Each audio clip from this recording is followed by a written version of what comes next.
welcome, ladies and gentlemen, to the latest episode of Game Rivals. I am one of your hosts, Maximilian X, and as always, with me is the great, the magnificent, the unstoppable, the judgment-seeking Sean Templar. How's it going, Sean?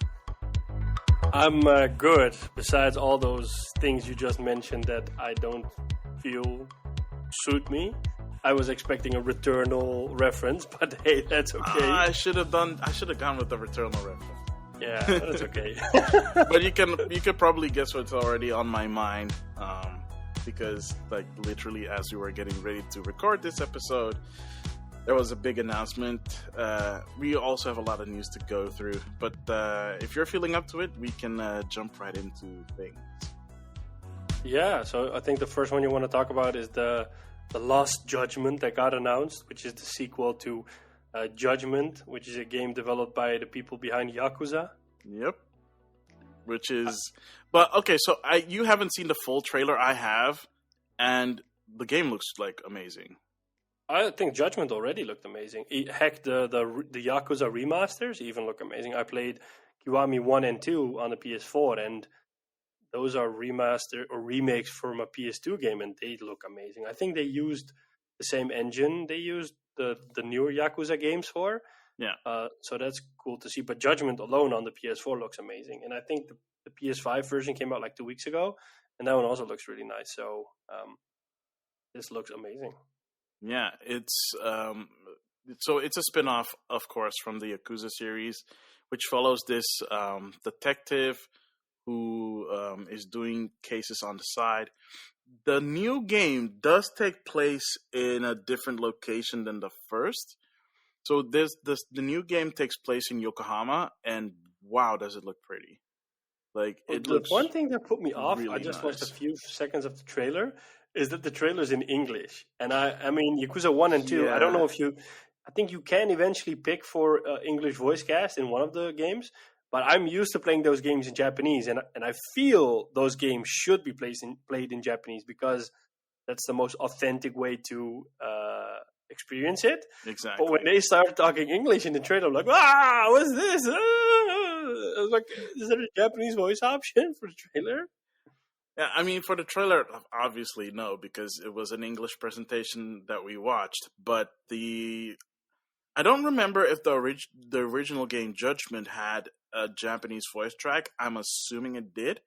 So it had dual voice tracks, because I know that Yakuza Like a Dragon, aka Yakuza 7, it is one that has dual voice tracks. I don't like that. It should be in Japanese because that's the way it's meant to be. I mean, it's fine. Give people the option to. I mean, I still play Yakuza games in Japanese. Like the original Yakuza game, when it came out, had a star-studded English dub, which did not save it from selling well. It wasn't until the sequel came out, and that was just the Japanese VO only, when it started to pick up steam in the West, which is kind of ironic if you think about it. Yeah. So yeah. I wanted to play Ghost of Tsushima in Japanese, for example, but the voice acting is so off in Ghost of Tsushima that I don't even want to bother, because it just doesn't feel and doesn't look right, which was a shame, because I think that the Japanese voice cast was a pretty big thing of Ghost of Tsushima, for example. Yeah. But in Yakuza, they nailed it. All right. I mean, yeah, obviously, because the fun thing is that the cast, at least the returning cast, are always the same characters, and they are like established actors and voice actors that are doing these parts. I mean, the main character for Judgment is modeled after the voice actor who's an actual actor in Japanese media. So it's really cool that they're able to do that. I mean, they did something similar to that in Yakuza Like a Dragon. And that did lead to some problems like a while ago, right before it got released. One of the actors in Yakuza Like a Dragon got into some hot water because they found some cocaine on him, and they had to replace the voice actor and his likeness, so the game got delayed. Was that a Yakuza Like a Dragon? I thought it was Oh, in a sorry, different no, game. that was in Judgment. That Yeah, was in because Judgment. Yeah. we talked about it in an earlier episode, I think. Yeah, we talked about it back in 2018, I think. Oh, wow. Is it that long? Yep. Judgment came out in 2018. Wow. I thought 2019. Damn. Yeah, man. Don't forget, man, we're on season 3 of Game Rivals. Oh, yeah, that I know. But wow, it's just bizarre how fast time passes. Yeah, it's crazy. It's crazy. And the best thing about Lost Judgment is it's coming out this September, and it's a worldwide release. So if you haven't played Judgment yet, I would suggest finding a copy, playing it. I know I will. Before the sequel hits, I did not double check and see if it's multi-generational, although I am kind of fearing that it's not multi-generational. I can't Okay, imagine it's multi-generational. So PS4, PS5, and all the Xboxes that are currently available. No PC version has been announced yet, but I would not be surprised if there is one down the road. So don't worry about that. And it is confirmed that the English script is more localized to the Japanese dub, and there is a Japanese dub. So whether you're having it in English or in Japanese, you can just enjoy it. Happy days. Happy days indeed.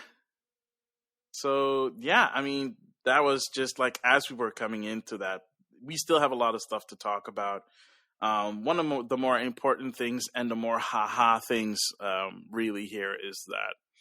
So remember I think it was at least a couple of months ago now, we talked about how Gamescom were very hopefully announcing that they were going to have it in person, despite the fact that E3 the ESA beforehand announced that E3 was going to go all digital, and there's only like about a month or 6 weeks in between those two events. So it's like, really, Gamescom, you think you're going to have an audience?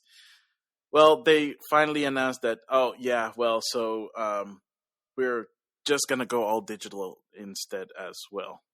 Yeah, they were going to do a hybrid event originally, but after this week, they said no, it's all digital. Yeah. The thing with Gamescom is like it attracts a lot of people to the city of Cologne, Germany, and it is a very popular event in Europe, so it would be really weird if they did the hybrid event during a pandemic. Even though vaccinations are underway, but in Europe it's still. Maybe they give you a shot at the door, like, bap, vaccinated, bap, vaccinated, bap, you're vaccinated. Oh, wow. That would be so bad. I mean, it would at least get people vaccinated, but that would be so bad if they did. or they, I mean, like, this is an actual thing that they're talking about in, for example, the Netherlands. Like, you could only go to the event if you're vaccinated. Yeah, that's also true. Which is, that also kind of has its problems, but I'll leave that for other people to discuss. But yeah, I mean, look at it this way. At least it's digital. We don't have to travel for it. Everybody can enjoy the announcements that are coming out of Gamescom from the safety of their homes. I'm going to be honest. I'm actually happy that it's digital because, I mean, I went to Gamescom twice, and the first time I went as press, and it was okay because that way you could just have like a separate press day, and it was a little bit more calm. The second time I went as a consumer, and it was so crazy. I never wanted to experience that anymore because you're literally waiting hours to play something, and it is so busy. I mean, it's cool to experience it, but once you've experienced it, I'm okay. I mean, I know that there's news value and yada, yada, yada, and you need to be there or be square. But, I mean, just thinking about it already, it's just like my head is racing already. I'm like, oh no, I can't stand it, man, and I have to wait for hours. I have to travel there, and I have to do this and to do that, and blah blah blah. And I'm already burning myself out just by thinking about it. Yeah. So I honestly don't mind that it's digital. I mean, well, yeah. I mean, obviously I agree with that. No, of course, but I will say this: like, I've been to Gamescom a bunch of times. Also on either on like press / invitees day and public days, and the public days are the worst, especially the weekends, because Gamescom is like 4 days for the public, so Yep. 2 days during the week and then Saturday, Sunday. And the Saturday and especially the Sunday, man. Oh no. Like that is not a place to be there. Like if you're going on a Sunday, make sure that there's the one game that you're going to be checking out. Especially if it's something that is highly sought after, pack a pack lunch and get ready to stand in line for hours. If Pack you're lunch and lucky, dinner. I mean, and if you're not lucky, they'll tell you the line is closed for the rest of the day because they can't do it. And even honestly, as the years went on, even on the press days, it was getting ridiculously busy. Yeah, which is crazy because I don't know. I don't even know how that is possible outside of people using their like online credentials to get like passes, like to get press passes. But back in the day, it wasn't really hard to get accredited. I don't know how it is these days. But I mean, the first year it was being hosted, I think it's in 2009. That's when I went as press. I remember back then it wasn't really hard to get accredited as press. I mean, I only didn't get into the Sony press conference, for example. I didn't have an invite for the Sony press conference. And the only reason I didn't get in was because I didn't have a stupid business card with me. If I had a stupid business card with me, they would have let me in, which was like the worst ever to happen. It's the year they announced the PS3 Slim, I remember. But yeah, I mean, you're there, you're seeing people. Yeah. I got to see people. Heck, I got to meet people. A friend of mine hates me to this day because I got to play Mass Effect 2 before it came out, and I also met Casey Hudson, for example. And he was like, I hate you. I just hate you to the bone. Or that I met somebody like Peter Moore, which is like, I'm a fan of Peter Moore. I don't know, he's just a really cool guy. At the time that the PS3 Xbox war was really heated, but I always thought that like Peter Moore did it in a cool and respectable way.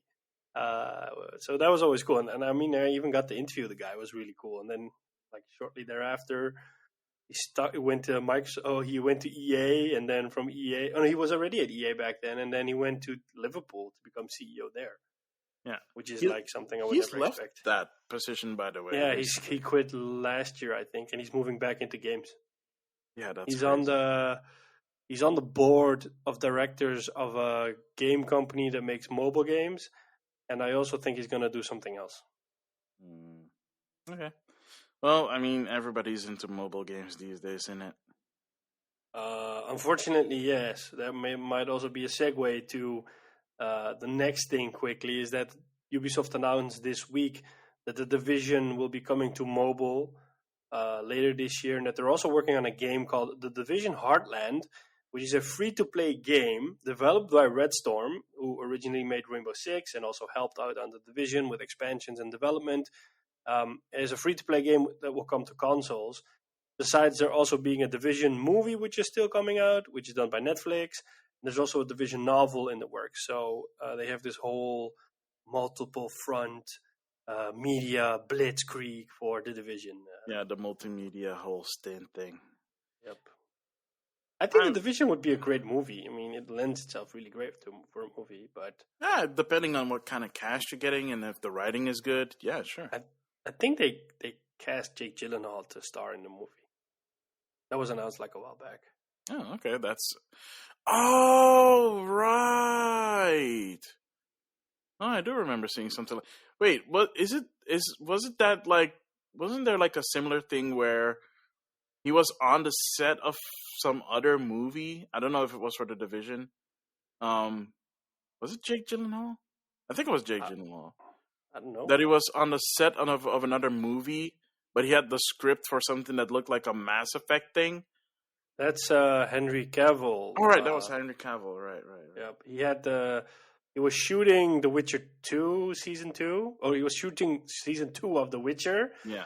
But at the same time, he had the Mass Effect script in his hand, or people are alleging that he's had that script in his hand because there was a blurry shot, and with computer reconstruction, they could apparently extract a few phrases, and if they look on those phrases, there's some key words in there that might reference a Mass Effect movie.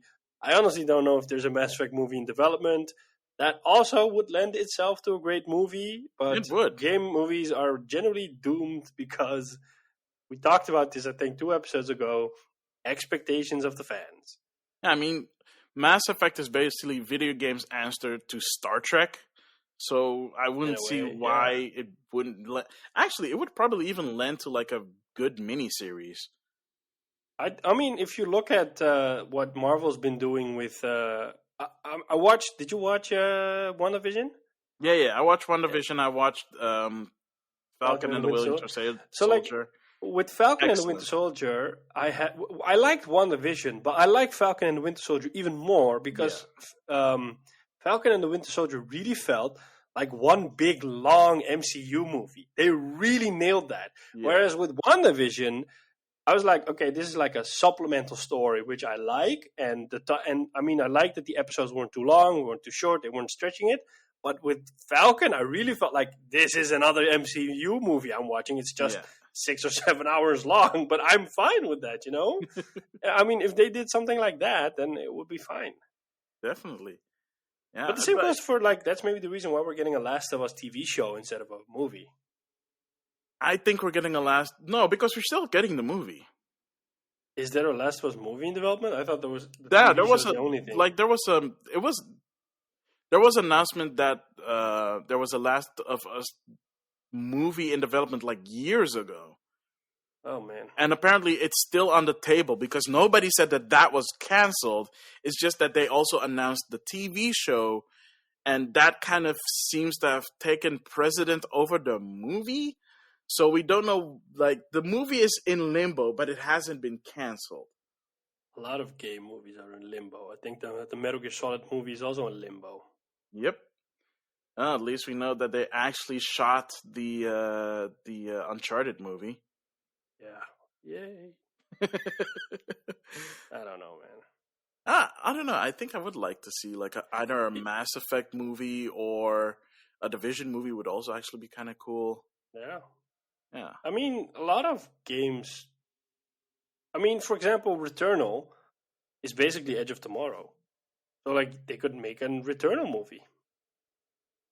Yeah, so I haven't seen a lot of the Returnal story, just the gameplay, so I wouldn't know. But, like, have you seen the movie Edge of Tomorrow? Yeah, I have seen the movie Edge. So, like, basically, Returnal is Edge of Tomorrow in a game. Yeah, okay. That so, you already have a game, or you already have a movie there. Just slap on a different cast, and you're done. And you know what? They should ask Ridley Scott to direct it, because I think he'll be a great one to do it. Yeah. Yeah, true.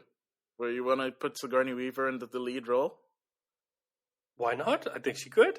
Yeah, that's true. She is a badass. And then people will borrow, and then halfway through during development, it will be called Alien 3 or something, or Alien 6 or whatever, just like the Prometheus sequel suddenly got renamed into Alien, what was it again? Covenant. Yeah, Covenant. Yeah, because first it was the Prometheus sequel, and then suddenly it became Alien Covenant, and then probably the Returnal movie will have the same thing happen. But they were pretending like, oh, Prometheus is not part of the Alien franchise. They were like trying to pretend, and then like, oh, surprise, it's actually part of the Alien franchise. Like, yeah, we kind of knew that. I actually like those. I mean, like, if Prometheus was good, Alien Covenant was good, Alien 1-2 was good, and then from 3 onwards, it started to slip a little bit. Yeah. But, I don't know. But, I mean, I guess it's just a matter of time that... Wait, how did we get distracted to this point of talking about video games? We were talking about the Division and the Division movie. Oh man, stupid mobile game. See, that's what you get when you announce a stupid mobile game. Then we start talking about way more interesting stuff outside of that. But I yeah, mean, the Division Division movie. Let's go. Heartland. I think that the Division Heartland, the free to play game, I think it might be like a battle royale game because But I'm Ubisoft doesn't wondering have if a proper battle royale game. I'll tell you, actually, wait, the they do have Division a One. they have a battle royale game. Oh no, wait, Yeah, they have Hyperscape, but it's not as is that popular that's as not? Fortnite. Is that battle royale? Yeah, they released it last year. It's that futuristic battle royale game made by Ubisoft, but it's not as Okay, popular as yeah, Apex or Fortnite or Warzone. Well, yeah. I'll tell you, the Division originally had something like a battle royale game because in the original The Division, they in the second expansion they released a game mode, and I think it's called Survival. And how it works is it's in the winter of in New York. You're flying in with your chopper. You crash land in New York because you're flying there to get a cure for a new sort of virus that's running around, and then you crash land in New York, and then you get infected with some kind of disease, and then you don't have any gear. It's freezing cold, so you have to keep yourself warm. So you have to find clothes as well, otherwise your body temperature drops. There are like fire barrels where you can go on to heat yourself up. So there's like the cold mechanic. You don't have any weapons, so you have to pick up weapons. And then the closer you get to the center of the map, the more difficult it becomes and the more high gear loot you found. And then when you found the antidote, you had to extract. But when you extracted, you need to go to an extraction zone. Then the hunters appear, which are like which is like a mini boss battle. And I mean, you could either play it PvP or PvE. But it was, okay. and it's even PvP VE, so even that's in there. Yeah. I mean, I don't understand why they didn't do that for the Division 2, because that was a really cool game mode. That actually sounds pretty cool, yeah. Yeah, because because of the cold, you couldn't, and the storm you're in, you couldn't also see in front of you. So your visibility was limited as well. Yeah. They really, really thought that out one good. I mean, it's a great mode. I think maybe did it come out after like the player base dropped? I don't know, because the Division's history has always been a bit mixed about how many players it's in. Yeah. Because when the game came out, it was the best-selling next-gen IP, blah, blah, blah, blah, blah, at the time. And then shortly, like after a couple of months, the game was in a broken state in which the developer said, okay, we're going to do a new update. And I think it was update 1.4 that kind of overhauled a lot of systems in the game and made it fun and good again to play. But I think maybe in that point that a lot of people dropped off.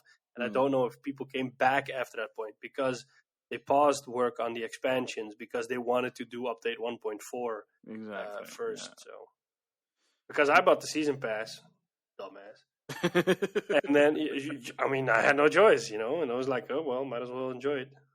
Yeah. Okay, I mean that's fair. So I don't know. I guess we'll see if they do bring it back in that kind of a way. That would be really cool. Yeah. Yeah. So speaking of stuff that is really cool, you know what's really cool? Discord. I know. I use it a lot. Yeah, I do too. And surprise. Actually, this is kind of a surprise because I did not expect this one. I don't think anybody expected it, because people were still talking about, oh, Microsoft is trying to buy Discord for $10 billion. And then it fell through, and we're like, oh, that's kind of weird. And they were talking about they want to go public in the future and, go to the stock market. And like, don't, because shareholders are not great for technology companies, especially one that is primarily a communication company for nerds and nerdy stuff. I mean, you don't see your mom on Discord unless she's a cool mom. So, yeah. And then all of a sudden, they dropped this bombshell that they've entered a partnership with Sony, or specifically PlayStation, and that Sony is now a minority owner of Discord. and that Yeah. integrated Discord features will be coming to at least PlayStation 5 in next year. Yeah, early next year. So look forward to that, PlayStation 5 owners. Something interesting besides Returnal? I think it's nice because, for example, I'm not a fan of crossplay. I've echoed this many times, but sometimes when I play Warzone, we have a friend who he plays on PC, so he wants to join us for crossplay. Happy days. So then what we have to do is we have to head into game chat for Call of Duty so we can hear him. Otherwise, because he can't join our PlayStation party through his PC. So automatically when you switch to game chat, first off, the audio quality is less compared to party chat. Secondly, everybody can hear you and you can hear everybody. And I'll tell you, I don't want to hear everybody because it's so annoying. I mean, if there's one thing that bugs me out the most, that's when you're in, and people will call me a hypocrite for this because apparently I've done it as well, but I beg to differ. When you're in a multiplayer lobby for a game and there's this guy, and there's always this guy that's listening to music in the freaking background, or he's blasting his songs that you really couldn't care less about over his stupid speakers, and you get to hear all of that in a crappy, disjointed way, and the first thing I do is just mute everybody, or it's, I don't know, somebody's mom that's screaming in the background, or somebody's baby that's crying in the background. I think this is only to Call of Duty, but I know that people that play Call of Duty will recognize this and say, like, yeah, I feel you, because it always freaking happens. I was playing. That's true. I was playing Warzone the other day, and I wasn't playing with any friends. I just felt like doing some match in between. And for some reason, I had game chat enabled. I didn't know why. Maybe because I played on with the PC guy. And there's this guy yapping in my ear saying, you need to give me your money. Let's buy a loadout. He's constantly yapping. And I got fed up with it. And I unmuted my mic and I said, yo, shut up. I'm trying to get to the loadout, but I'm getting shot at. Shut up, I was like, oh, sorry, man. Didn't know you were going to get angry at me. I'm like, well, if you're yapping in my ear and you're being annoying and you're shouting, of course I'm going to get angry, So I'm really happy with Discord coming to the PlayStation because that way at least, we'll have a better way of communicating with people on PC if we have to. Yeah, that's true. And the audio quality. I mean, I watch Formula 1 on Sundays with friends through Discord. The audio quality is just really good. It's like literally like as if that person is sitting next to you. Yeah, and plus it has some really cool like social features built in. So if you have like a community going there, you can like level up and stuff like that. It's like stuff that I didn't even know about until recently. I know that as well. So it's, I mean, depending on which community you join and if they're using like the full potential of Discord. Plus people are using Discord to like live stream. So yeah, I mean, that's what we do with when somebody opens up a Formula 1 stream and then we all just watch his stream and at the same time we just talk about the race. Exactly. That's how I used to do the I don't do it anymore. I stopped doing that this year. But I used to be a co-commentator on a race league, on a virtual race league for Assetto Corsa, and that's how we would used to do it. So the friend of mine, he would stream the game to YouTube, and then he would just fire up a stream in Discord, which I would see, and then he would just put our audio on the stream. And then after the race, for example, we would do post-race interviews with the drivers in Discord. And it was like so easy and smooth. Yeah. Yeah. Yeah, that is pretty sweet. I still need to figure out some things about Discord. Maybe stuff that will make it more enticing for people to join our Discord chat. Links in the description of the episode. And I mean, outside of that, Sony also had a State of Play. Yeah, for Ratchet and Clank. For Ratchet and Clank. I am gonna say, I think you're gonna have to take the lead on this one as well because I kind of fell asleep halfway because I was just that tired that day. Nothing against the thing. Like, what I saw the first half of it, and that game is really pretty. That game looks amazing. That game is really pretty. Like, legit pretty. And it looks really smooth. Everything, like, the frame rate is, like, solid. The whole quick loading stuff, the whole quick loading through worlds and stuff is really amazing to see.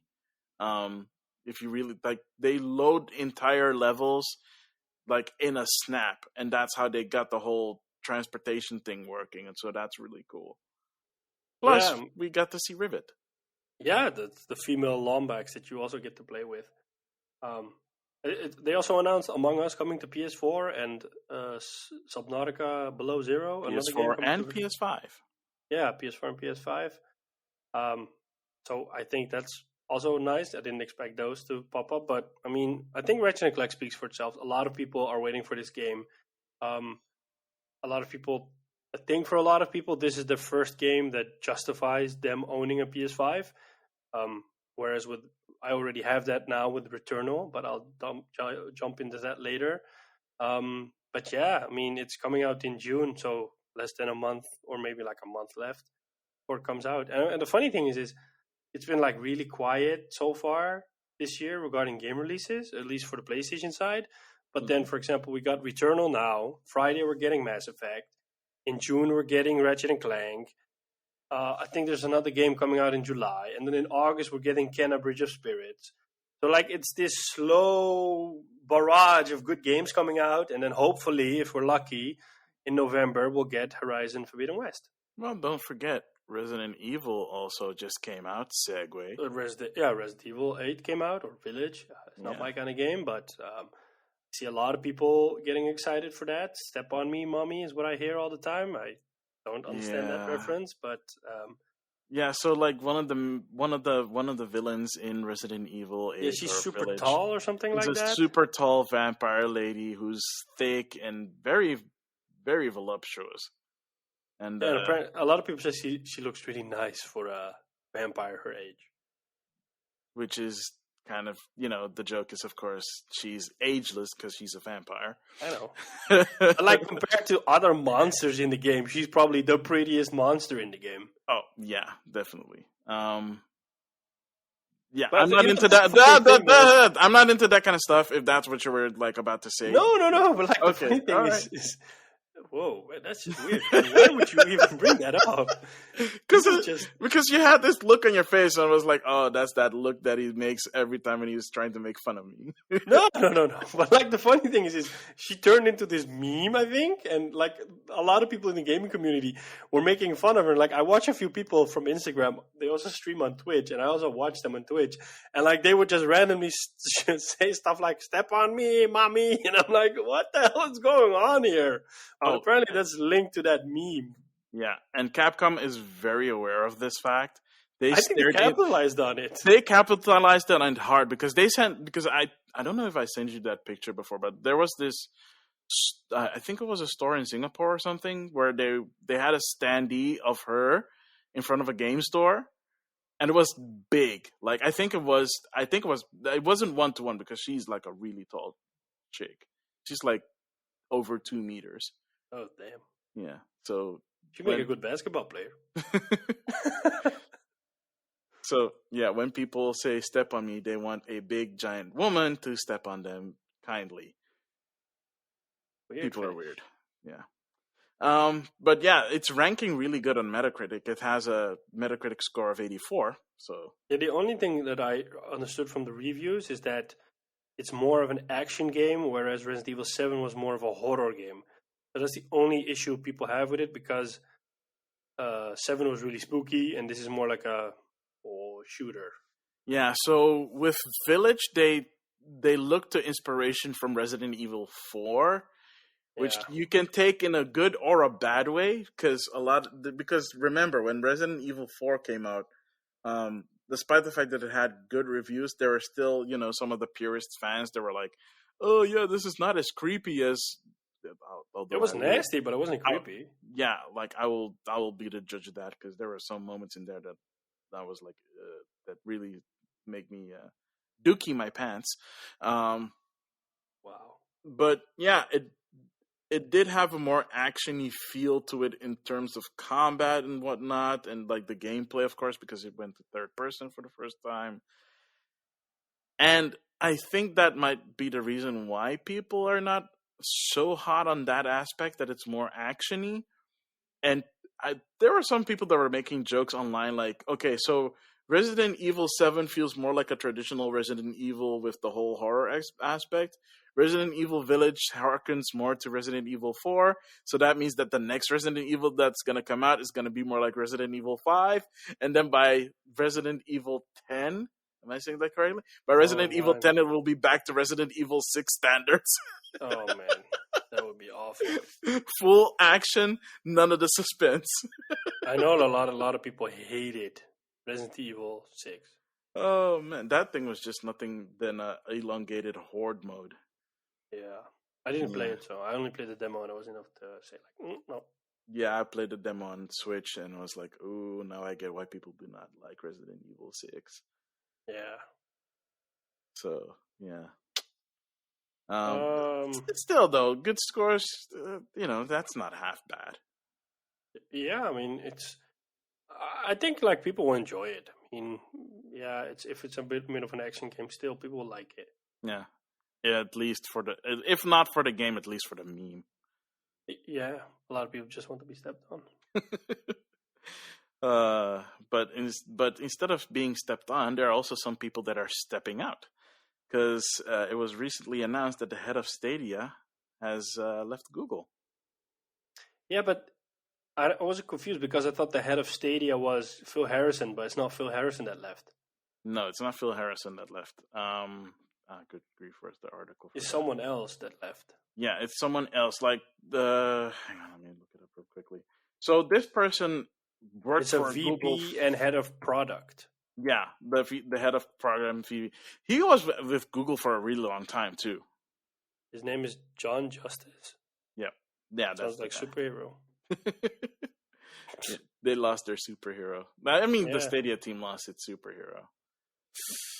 So yeah, that is kind of a kick in the teeth for the Stadia team. But there is one silver lining.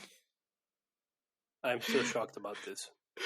There is one silver. I'm sorry. This is the funniest thing ever. So, you know how you use Google, right? And Google is this big search engine. It's the most popular search engine in the world, right?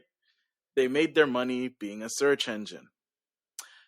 Stadia, until recently, did not have a search engine. So until I think like a week ago, it didn't have a search engine. Now it has a search engine. I'm just baffled. I'm just like, how? Why? I'm sorry. It's just so. Stadia was so not ready for prime time.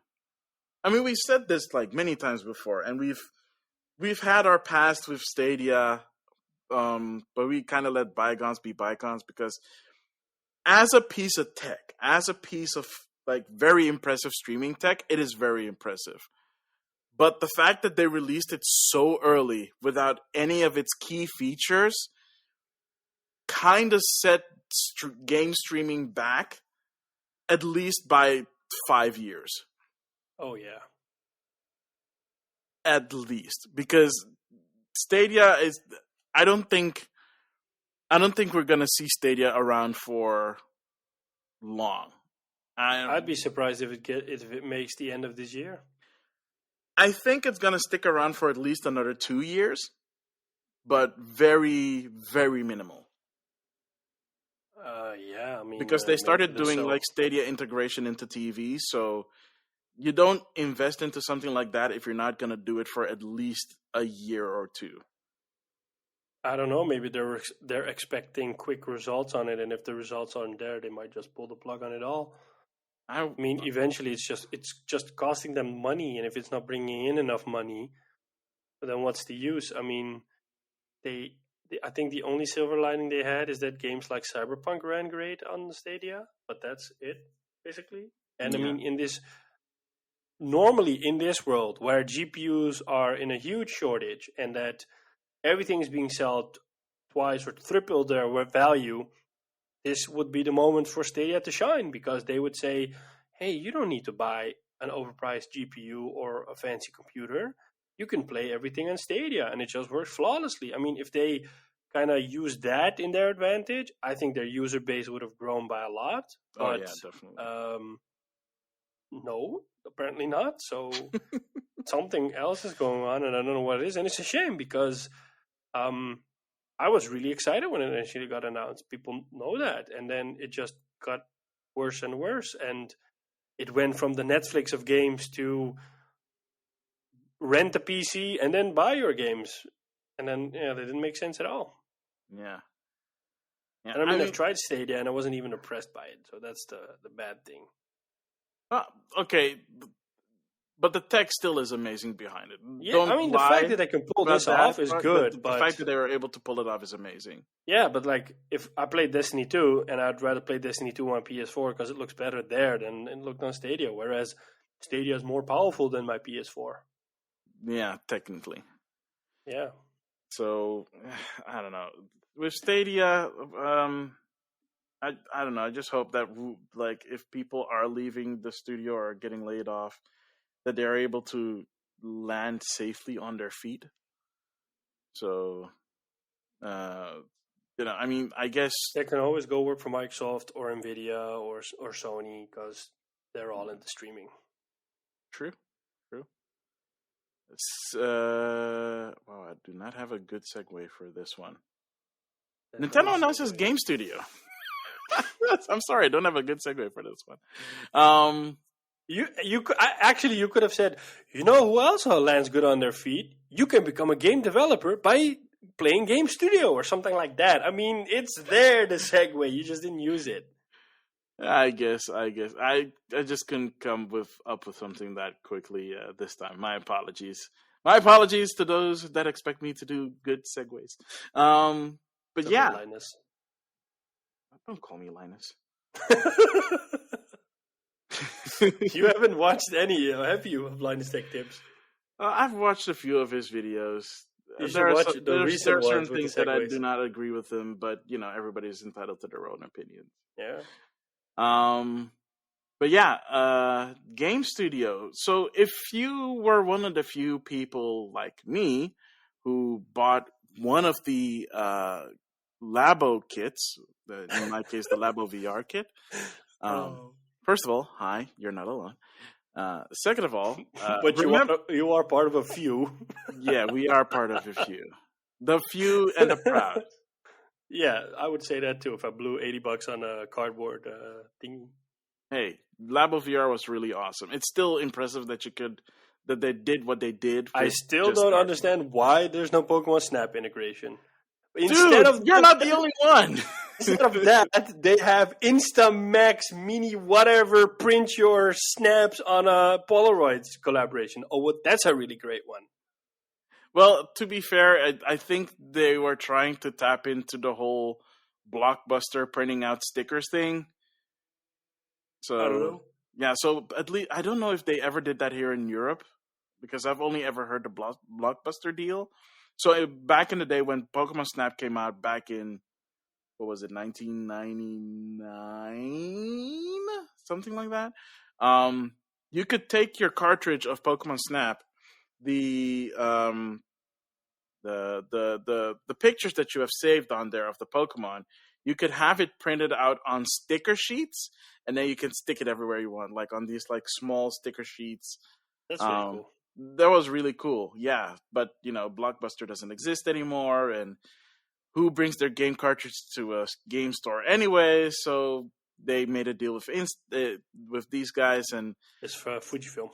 The Fujifilm, and they have that. Well, that actually kind of makes sense. And they also made a special case for it that looks like a Pikachu. Yep. But you can also use the normal one, because the normal one, I looked it up, is like €100. Yeah. But the Pikachu one is, of course, more expensive. Yeah, like there's a bundle with and without the Pikachu case, and both just directly connect to your Switch, which is really cool, and you can just print it directly from there. Or you can connect it to your smartphone and do it through there as well, because you can transfer stuff to your smartphone. I actually thought about buying one, not because of Pokemon Snap, because I don't play that. But I thought it would be actually a cool thing to have, because I don't know, if you have like a really cool picture you take, you can just print it out and make like a mini book out of it or something like that. Yeah. I mean, that is a cool concept, and it's kind of the Polaroid idea. for those that do not remember what Polaroid is, one, Polaroid actually still exists, and they still make this product that I'm going to talk about is instant photos. So when you take a picture, it instantly prints out the photo. You wait until the photo develops on it. I think the newer models print quicker and it develops quicker the picture. I don't know, honestly. And yeah, I mean they're really fancy ones too, by the way, like very fancy devices. So Instax is kind of like that, but it's just a separate printer for photos, and you can connect it to your smart device, and in this case also to your Switch, specifically for Pokemon Snap or new Pokemon Snap. Jeez, I do not like that name. So yeah, to bring it back to Gamestudio and Labo. So you had this part in Labo called the Game Garage, where you can program your own mini games based on the Labo kit that you have. So for Labo VR, you could make games in VR, or make games that take advantage of the whole VR setup. I did a couple of them, very simple games that I made, not groundbreaking or anything. But there are some people out there that made some really cool stuff. And the fun thing about the garage, the Game Garage feature, or now called Gamestudio, or if in the US, Gamestudio Garage, is that it is a node-based programming language. So you have this node, you have a few commands in it, you have this other node that is the character or an object in the game, and you can drag stuff to it. So you can drag an action to an object, and that object can now perform that action or has a certain property attached to it. You can manipulate it with if and or statements. And look, from what I saw in the trailer, it looks really cool. I mean, it looks very familiar. And if people, and the big takeaway with Game Studio is that it is not teaching you a programming language as it is teaching you the fundamentals of programming. And basically anybody who understands that can use this. And it also teaches you how to program within Game Studio, which makes sense. So if you have like kids that want to learn it, or you yourself want to learn at least the fundamentals of programming, you can use this. And the great thing is that because it's using this node-based system, some game engines are actually similar to this. Like, for example, Unreal Engine uses node-based. Kismet too, right. Yeah. So Kismet and Unreal use node-based. Kismet is part of Unreal. Wait, what do you mean? There's a feature in Unreal. It's called Kismet, and that's what it reminded me of. Yeah, right. Wait, so I'm talking about the same thing. We're talking about the same thing. But like, I'm specifically talking about the feature of Yeah. So it is very similar to that indeed. So I think if you're able to work in Kismet, you'll easily be able to translate that knowledge to Game Studio and vice versa. Probably. So yeah, and they are adding the one thing that was missing from Labo with the Garage feature was you weren't able to share your creations at all online. You still kind of can't, but they are using a code system. So when you've made your game, you can generate a code for the project that you made and then share that with friends. Why is this so I don't know. Why is Nintendo's whole infrastructure so complicated? You know what the real funny part is? No. Super Mario Maker did not have this issue.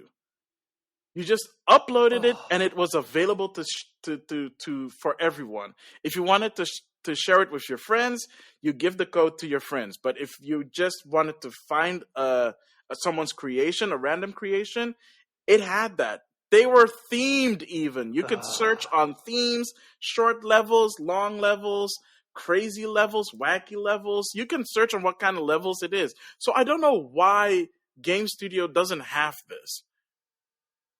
Which I'm just mind blown here. I'm just baffled. I mean, at least I'm grateful that at least you are able to share your levels, just not like this. You could you can do better. So why are you suddenly taking this big step back? Oh, well. Don't be sorry, be better. As Kratos would say. True that. Wish I could say the same for the people suing Sony. I think you'll always be sued when you're a big company.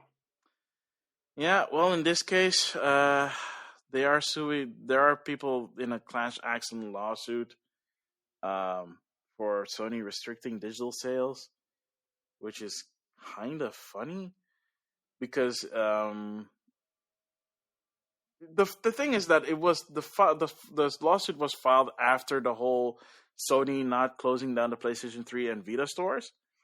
But the whole suit is that they filed a lawsuit because Sony no longer is allowing third-party retailers to sell download codes for PlayStation games. So Amazon, Best Buy, Walmart, stuff like that.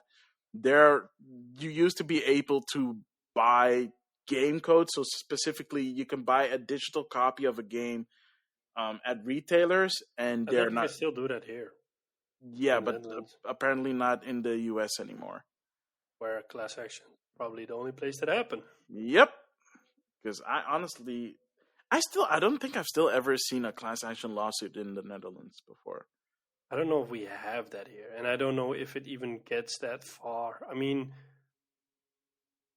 yeah. Yeah. So I don't know if our justice system knows something like a class action lawsuit. Because they're like, yeah, it doesn't make sense, man. I know, right? Yeah. Sorry, American listeners, but I mean, yeah, it's just weird to us. Yeah. But probably because we don't fact. understand suing because we tripped over like a piece of rock on the ground or something. Yeah.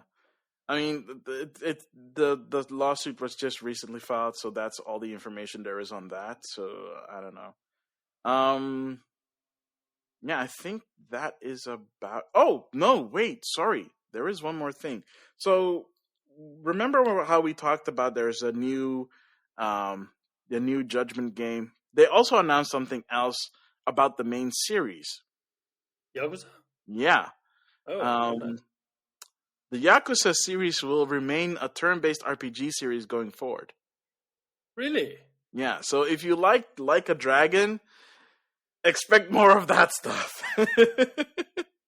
I haven't played Like a Dragon yet, but to be honest, I do like the combat system that's in the old Yakuza games. Yeah, I heard the combat system is pretty decent. It is very Dragon Quest-like, but it's more about the aesthetics of the whole thing, because the movesets are ridiculous and bonkers, like you would expect from a Yakuza game. I mean, like, there's this one moment that you fight a bunch of grown-ass men in diapers. That's a thing that happens in that game. I know, it's a bit of a wacky game. But yeah, so apparently that is a thing. They, I guess it was received very well. So moving forward, at least until further notice, it's going to be a turn-based RPG series. Oh well, I mean, sometimes it's good to change things up. I guess it makes sense considering that the story of Kazuma Kiryu's over, and his story was that of a Yakuza member who's a brawler, and now we were following a different guy who thinks the whole world is a JRPG. I know that you'll be happy with that. I mean, I still have to play Like a Dragon, but from what I've seen, it looks really fun. It looks goofy and fun, like all other games.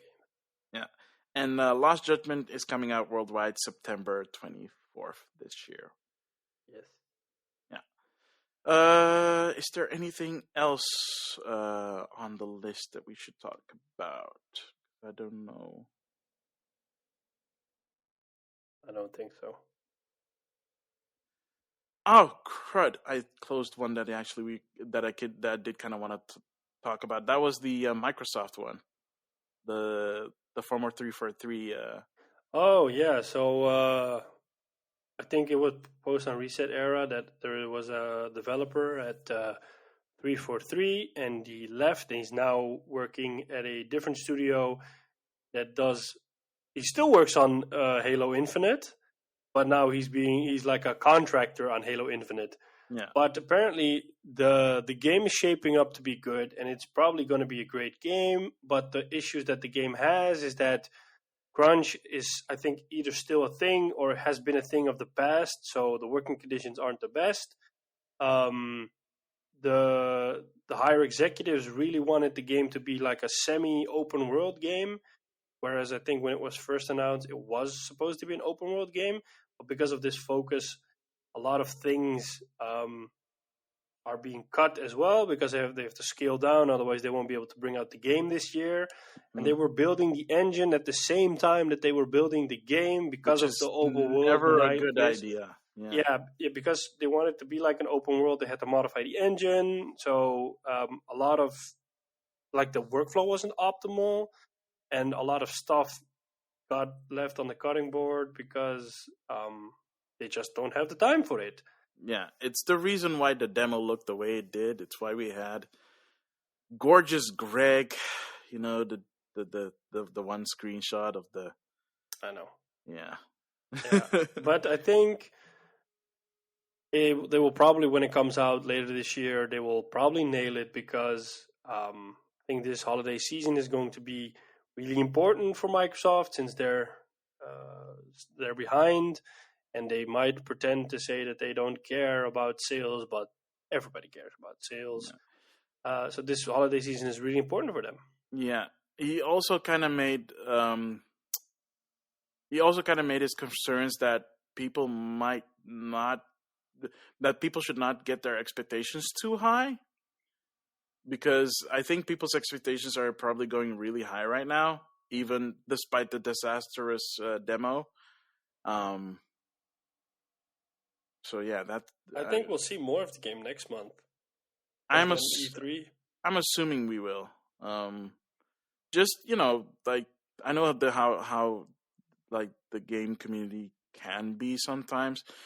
Just remember, folks, these are people like you and me that are working day and night, pretty much, to bring us like amazing games. So if a game does not end up meeting your expectations, don't go after them. Don't bash them. Don't try to dox them or anything. That's wrong. Like, just from what I've seen so far, 9 out of 10 times, it's not the developers themselves that cause the game to be the way it is. It's upper management. It's either upper management, executives, or somebody in a leadership position that decides that the ship will sail this course. And even though the developers say like, hey, but we're going to hit an iceberg if we head into this course, they're like, no, we'll just miss it by an inch. Yeah. But I think people generally miss that context. It's the same with CD Projekt Red, that a lot of people that worked on the Cyberpunk say, hey, this game is not going to be what people expect it to be. And then that upper management said, well, like, yeah, but we have to, and blah, blah, blah. And through the magic of crunch, it will come together at the last moment, like with all big games, and people will love it. And upper management's still getting bonuses. Yeah, but like, I mean, the CEO of CD Projekt Red came out a while back with a video in which he said, don't blame them, blame us. I mean, that's a good first step. Yeah, it's a good first step because he's getting millions of. Did you? Oh, yeah. I did not find the article because I only found out about it like a couple of days ago. But so apparently, CD Projekt Red did pretty well for their past fiscal year, and that means that everybody's getting a bonus, but the bonus is being split in a really weird way. So the employees are getting paid out like an X million amount of dollars, essentially, but it's being split over 800 people. And the bonuses for the executive is only being split amongst about 6 people. So they're getting like tens of millions of dollars per person, whereas the lower, the everyday person working there is getting at best maybe like a year's salary. Still good, but I not mean, bad it's still if you look at the bigger picture. exactly. The people that actually put in the work, not seeing their But family. let's be honest. If you talk about that, I think the I know it's a CEO of general thing. Yeah. Activision, the CEO of Activision is the best example. I think Activision made $1.2 billion last quarter just on microtransactions alone. But that's probably Call of Duty Warzone, Call of Duty Mobile. Yeah. I mean, like if you make 1.2 billion just on microtransactions, and the CEO gets a huge bonus for a lot of money they turn around, and you also said that he gets a bonus if he managed to save costs, which means he has to kill jobs. Um, that just shows what kind of company it is. Did you hear that he took a pay cut? Well, I really don't want to know. So he apparently took a pay cut, but that doesn't influence the money that he makes off of the stocks, and that's where he gets the most of his money from, anyways.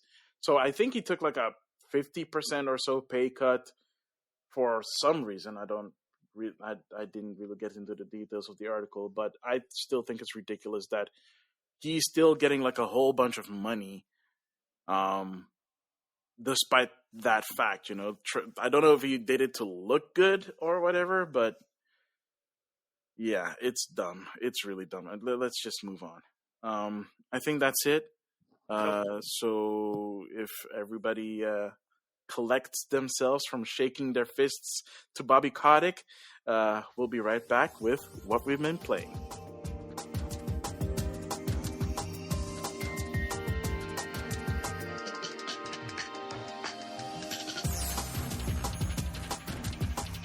And we're back, ladies and gentlemen, with the second segment, which is, of course, what we've been playing. So, Sean Templar, what have you been playing? I recently only played 2 games because I was trying to figure out what to do and to kill time until a certain game came out. But I mentioned that Rome Total War Remastered was going to come out, and it came out last week. And the cool thing is if you own Rome Total War, the original, on Steam, you get a 50% discount on the new remastered version. And I think they're doing this till June. So you still have time.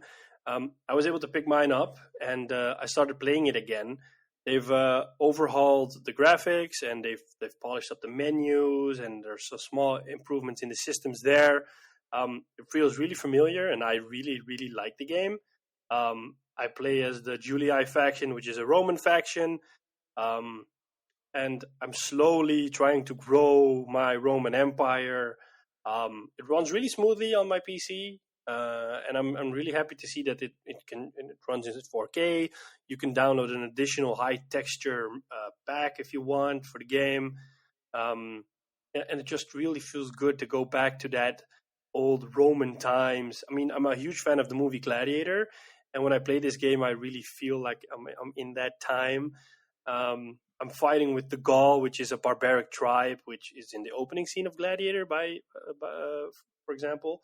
And based on which faction you choose, there are 3 Roman factions, for example, and there are also other factions like the Greek states and the Carthaginians. But if you pick one of the 3 Roman factions, they all have different areas they focus on. So, for example, the Julii, which are the red-colored faction, they focus more on the north, whereas I think the blue faction, the Scipii, focus more on the African side of the map. So I'm basically fighting barbarians all the time. And it's really nice because in this game, it all is around money. Whereas in, for example, 3 Kingdoms, you have money, but you also have food that upkeeps your army. And in Troy, there's even more resources. There's bronze, there's gold, there's stone, there's wood. So in a way, it is nice to play a simpler Total War game again because it just makes managing a lot of stuff simpler. What I basically do is I build massive armies, and then I just pick a fight, and then I first either kill the enemy army or I bribe the enemy army based on what's easier. And then I take over another settlement, and then I enslave the populace because then the population there gets distributed over all my cities so that they can grow. all for the greatness of Rome, of course. Not that I'm a tyrant. I'm just a very determined, methodical Oh no, he's ruler. back. So, I just try to do it as efficiently as possible. But yeah, if you're a fan of these strategy games, I would definitely recommend it. It plays like a Rome Total War. It's just prettier, and that's not necessarily a bad thing, to be honest. Does it have the thing that we talked about in the last episode where you can switch between the old graphics and the new graphics, or is this just the new graphics? I think from what I've seen, it's only the new graphics. Because you can still play the older version because you already have it, basically. But yeah, so here's the thing. When you told me about the whole discount thing, I was like, oh, let me see if I accidentally bought it in the past before because, it's Steam, so, Steam deals, blah, blah, blah. So I checked it and I did not have it. So I was like, you know what? Let me pick up at least the original one and then get the discount for the remake. They're very smart. It's not available anymore. You can only buy the remake. That sucks. Now the whole discount thing makes a lot of sense, right? Yeah, that sucks. I didn't know that. Yeah, I mean, it'll probably get into a Steam sale sooner or later. Oh yeah, obviously. I'm counting on it.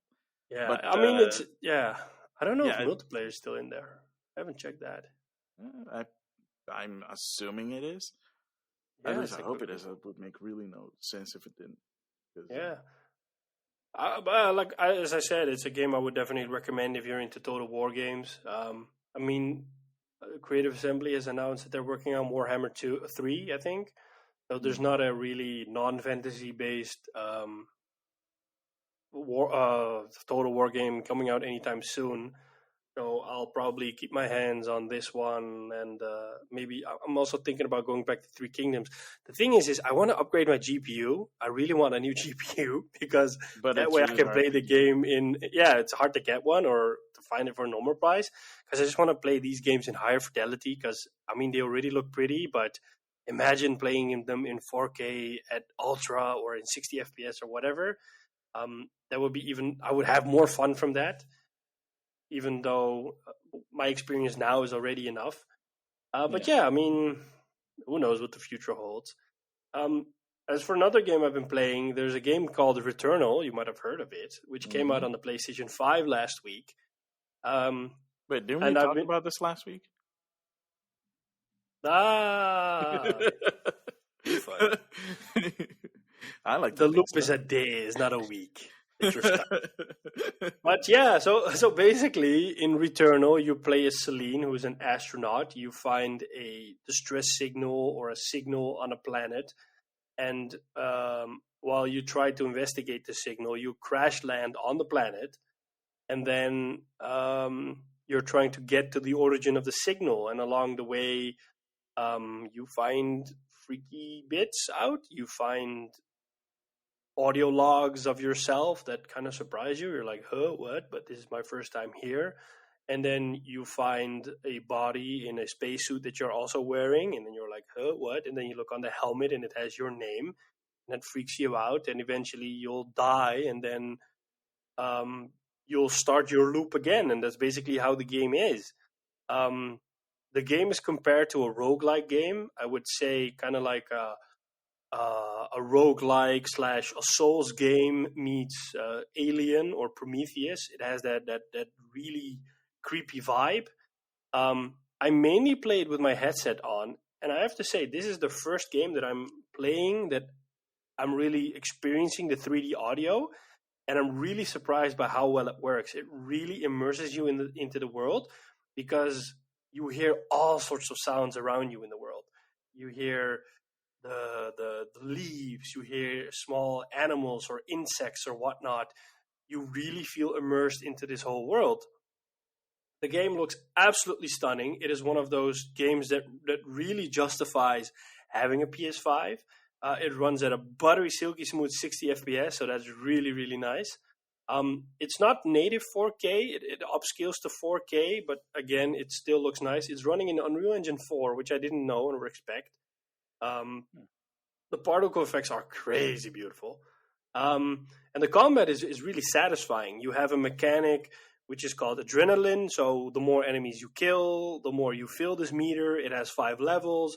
each level offers you like a perk. So the first one is a wider overload window, and overload is basically an active reload, which you have in Gears of War. You don't have ammo, you have unlimited ammo, but your guns need to cool down. And by doing a good overload, you cut down on reload time, basically. The second adrenaline level would give you enhanced vision. The third would give you enhanced melee. The fourth would give you more currency. Like if you kill enemies, they drop like, I would say, gold nuggets. They look like that. And they give you like better gold nuggets. And then the fourth level is weapon proficiency, and the fifth level is the gold nugget. The more you use your weapons, the better you become proficient at it. You can find all sorts of weapons scattered throughout the world, and they have different levels. But sometimes a higher level weapon isn't always better than your current weapon. So that's also nice. And there's like a huge variety in enemy design and in enemy types. And there are some freaky enemies in there. So if you're a fan of horror games, I would definitely recommend this. There were a few moments that I literally was screaming because I just got surprised by shit that's happening. There are not necessarily jump scares in it, but there are like these freaky moments that catch you out of the blue that make you scream. I don't know, a bajillion bullets coming at you. That's pretty horrifying. Yeah, so there is this. There are bosses at the end of each level. And so what happens is if you die, you return to your ship, but the levels get mixed up. So one walkthrough is never the same. The game just literally shuffles the areas. And then if you beat the boss, there are shortcuts to skip out on the boss. So you don't have to face the boss all over again. But there's no saving or checkpoints in between, which a lot of people have some issues with because they're like, yeah, but I want the option to have it. And the developer house Marquee is like, yeah, but this is the way the game is intended to be played. So who knows, they might add a save system or a checkpoint system down the road. But for now, it's not in there. Yeah, but I mean, modern roguelikes have checkpoint systems. I mean, Dead Cells has checkpoints, very generous checkpoint systems. Hades does not have that, for example. Really? Yeah, if you die with Hades, it's over. You just have to start all over again. Wow, so some things carry over, but not your progress of where you were in the level, for example. But, I mean, it has its charms because once you've beaten the boss, and they're really difficult bosses. I've just finished the second boss, and they're really difficult to beat, which in a way rewards you when you defeat them. But when you defeat the boss, you go to the next area, and if you die in the next area, there are shortcuts to get to the next area faster, but I tend to never use it because you also want to build your arsenal up. You have, for example, parasites, which are literally bugs that can leech onto you, and they give you like a buff and a debuff at the same time. So, you kind of want to make sure that you're kitted out properly. You want to make sure that you have a good weapon. You want to make sure that you have some artifacts that give you extra benefits or consumables. Or you want some parasites on you that help you with certain other areas. So even though you die and you can skip out on a lot of parts, I often tend to just try to do a lot as I can in an area so I can kind of get my character up to a certain level. The cool thing is that every area has its own theme. So the first area is this dark, foresty, really Prometheus kind of feeling. And then the second area is in a desert. And then the third area is an underground citadel, and then it has robots, for example, as enemies, whereas the first two areas had creepy tentacle creatures, for example. So the only issues I'm having with the game so far is that I've had a couple of instances in which the game just crashed on me, where I was doing a run, and that really frustrates. Or that you walk into an area and the game bugs out, and you can't walk out of the area. So in my last playthrough, I had gotten along pretty far, and then the game just bugged out on me, and there's no way to fix that besides restarting your whole cycle, which means you have to start the whole level all over again. Ooh. Yeah, so that's but that's like issues they'll patch later, hopefully. I mean, I would definitely recommend it if you are into challenging games, or if you're looking for a game that really justifies you having this PS5. This is an absolutely gorgeous game. It really plays nice, but just be prepared that it will also freak you out and also frustrate you at some times, because it's I mean, this is probably what it feels to play a Souls game. I don't play Souls games, so maybe if I beat this game, I know that I can play a Souls game because, I've played a hard game. Yay! I think the Souls game is more forgiving than that, though, because that one has generous checkpoints. Yeah. So, yeah. I mean, yeah. That's basically it. Next week, Mass Effect is coming out. I don't think I'll be able to finish the game before Mass Effect comes out, but I honestly hope I can. But otherwise, I will just be jumping into Mass Effect next week. All right. And that's basically what I've been playing. So, what have you been playing? Well, Snap it away. I've still been playing a bit of Monster Hunter. The like I said last time, the update 2.0 came out, which was really sweet. There's still a bunch of hunts that I have to do because now you can make a whole bunch of decorations now so that you can make the build that you want. I still haven't figured out the build that I exactly want because I want to make. I don't want to make a build. I want to make two builds. One centered around using the hunting horn and one centered around using the switch axe. And I haven't figured out which skills specifically I want to create so that I can use that. It's also, I also have to do like the new hunts. So like, for example, the Apex monster quests, which previously were only accessible through the Rampage quests. Now there are certain monsters, Apex monsters that you can hunt in a quest outside of a Rampage, which is actually pretty neat, which allows you to farm for more of the equipment that you need to make more decorations. So that's exciting. They don't have loadouts. Yeah. So you can load. You can save a certain loadout and then just work on another one and then re-equip them or unequip them. Yeah, like for example, I have one specifically for harvesting minerals.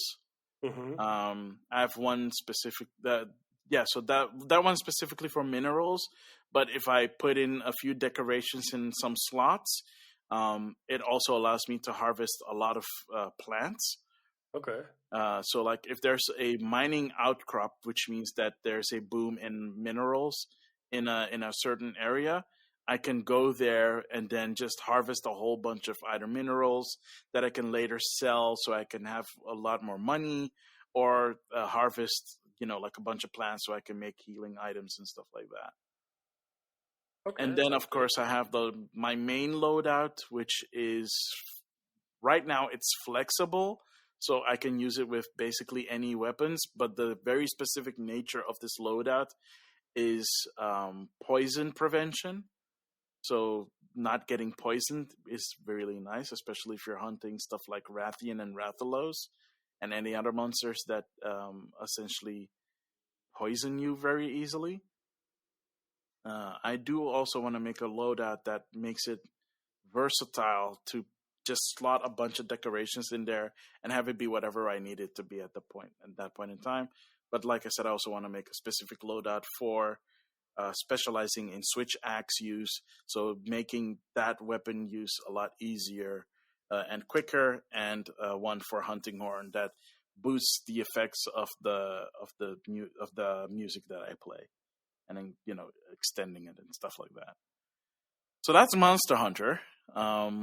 But I've also, if you've noticed my Instagram, I've been going on an ecological expedition to the Lentil region, where I've been capturing Pokemon on film instead of in Pokeballs.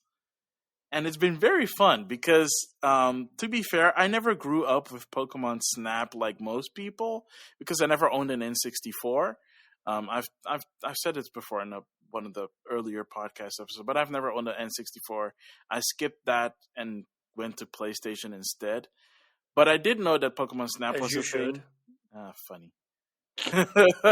Very funny, man. But PlayStation did not have Pokemon Snap, so I did miss out. I did play it at friends' places, and I played it through emulators. And later, it eventually came to Virtual Console, so I played it on there. And it is really fun, but the N64 controls aren't great. So I'm actually, it always amazes me how people were able to play Pokemon Snap. Because compared to new Pokemon Snap, they actually looked at what worked and what didn't, and they improved on it a lot. So the controls are way better. One of the things that they changed is that in the old game, you had to zoom in on your subject before you could take a picture. You couldn't take a picture if the camera was zoomed out. Now you can do that. The reticle for the camera is bound in this rectangle in the middle, so you can use that to move around.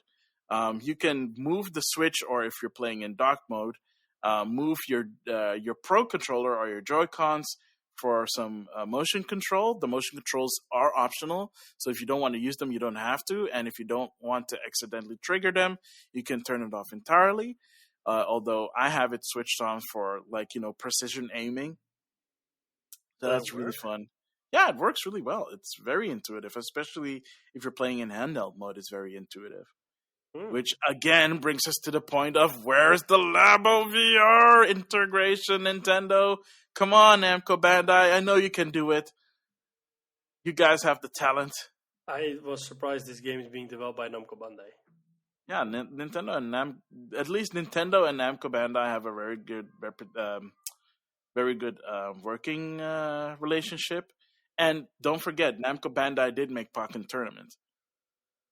So, the fighting game. The Pokemon I'll fighting tell you, I didn't know. This is like a side note, but I didn't know. But apparently there is a Super Mario turn-based RPG. Yeah, it's called the Mario and Luigi series. No, but like this one, at least the one I saw, I think is a really old one. Because it looked like a Super Nintendo game. I saw it on stream the other day. You mean Mario and the Legend of the Seven Stars?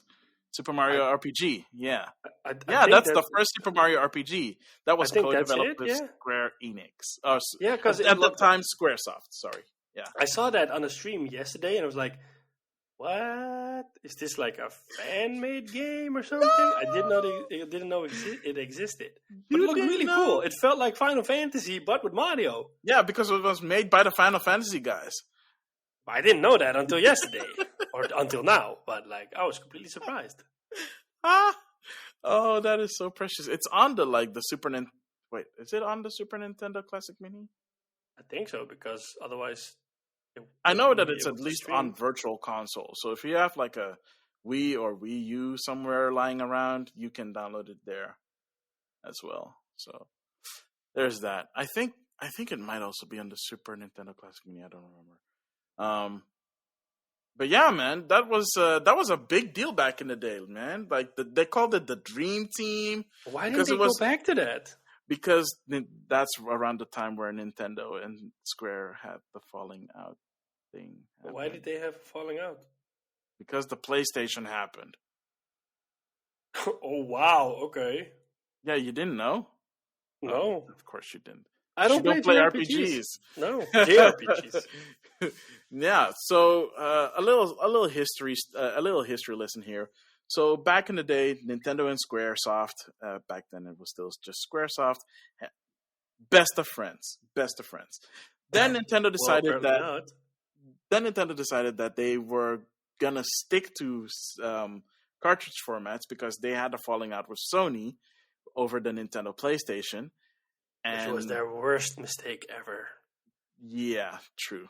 I'm not denying it. Jeez. I'm happy that you're not denying it because it's a fact. Yeah, wise guy. Oh, I like this history lesson, all right.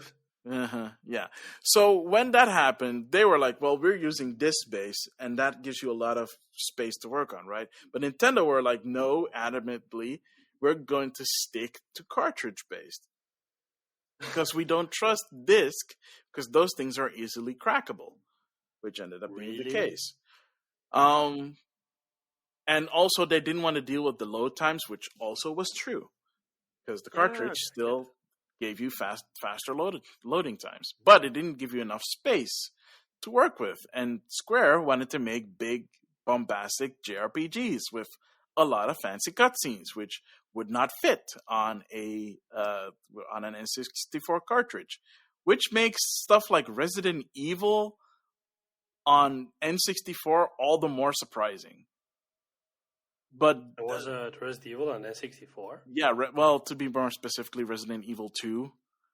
Oh, I didn't know that. Yeah, like it's on N64 with cutscenes, and it's like, wow, how the heck did they do that? But that aside, so when that happened, they were like, okay, we're moving our Final Fantasy games to PlayStation exclusively, and we're not dealing with Nintendo anymore. That went on for about a whole generation until the GameCube. And then they kind of made peace with each other, and that's why we have Final Fantasy, Crystal Chronicles, and all those other weird spin-offs on Nintendo systems. And that's why it took forever for the PlayStation Final Fantasies to finally come to Nintendo. So yeah, that's kind of the brief history. But we still got amazing games on the N64, which I unfortunately missed out on personally, outside of playing games at friends' place, like Snowboard Kids, Rep Snowboard Kids. I love Gauntlet. And James Bond. Like, I never played Gauntlet on the N64, but I heard that it's like a lot of fun because of the 4-player simultaneous thing. We always used to play it in co-op with friends, and it was so fun. I was always the wizard.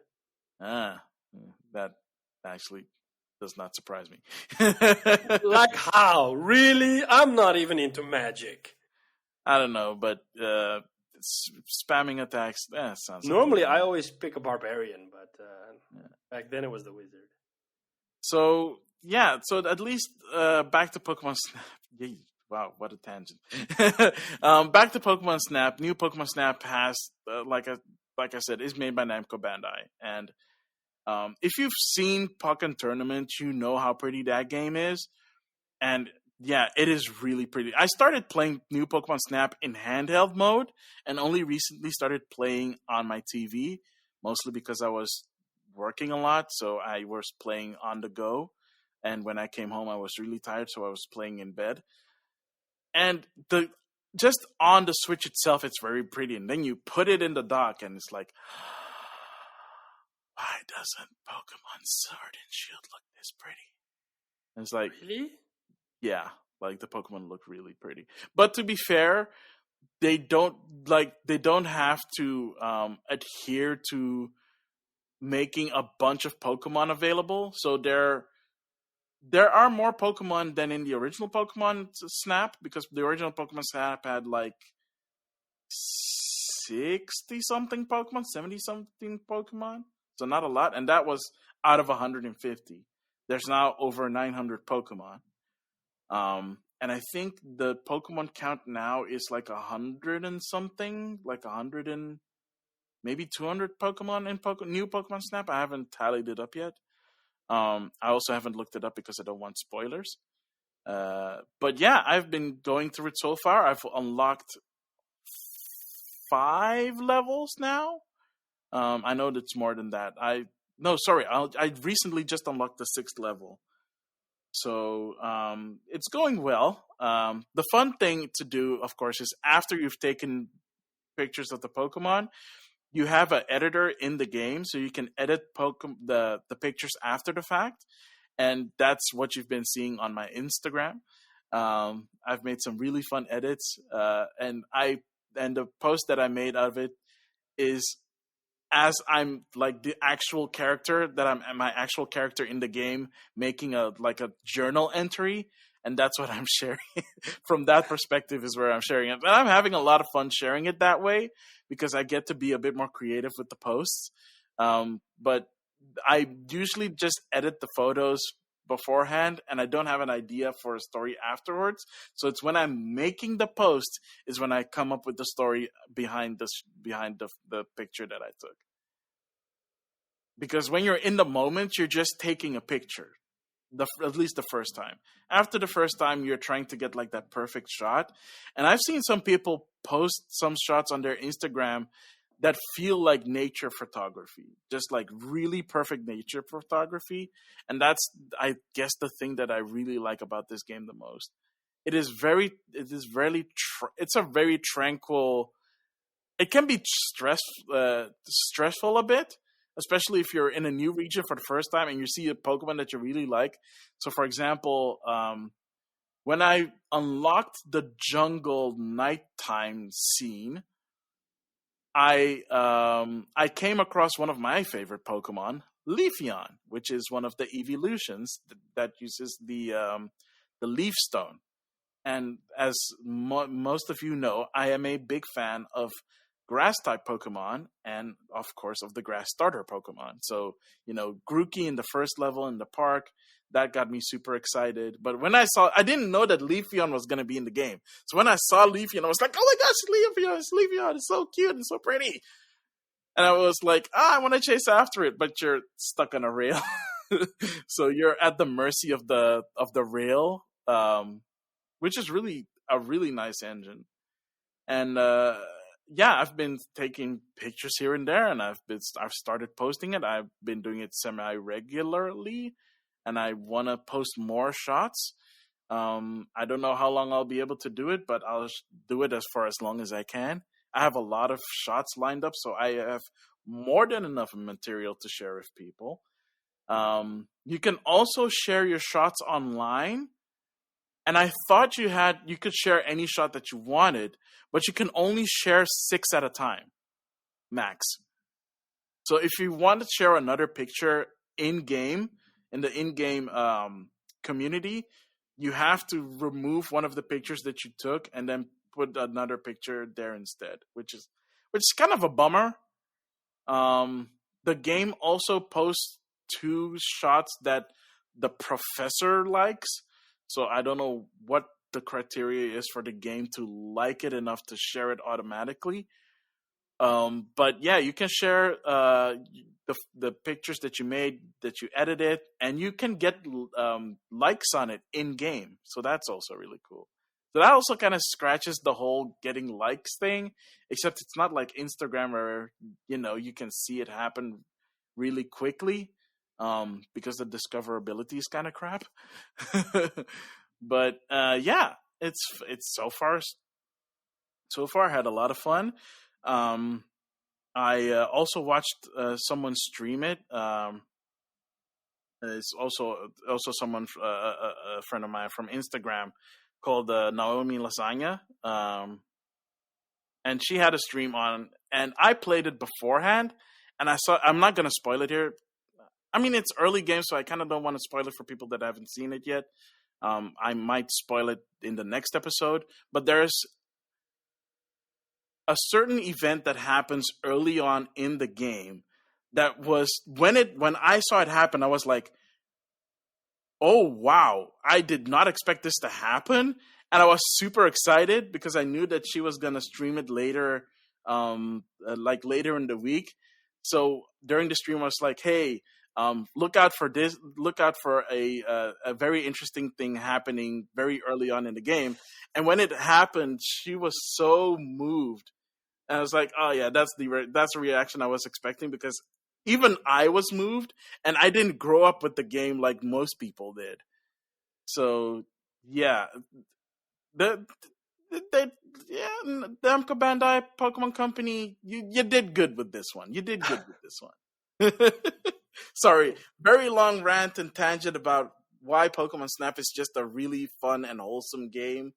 That's basically the bottom line. It's a fun and wholesome game.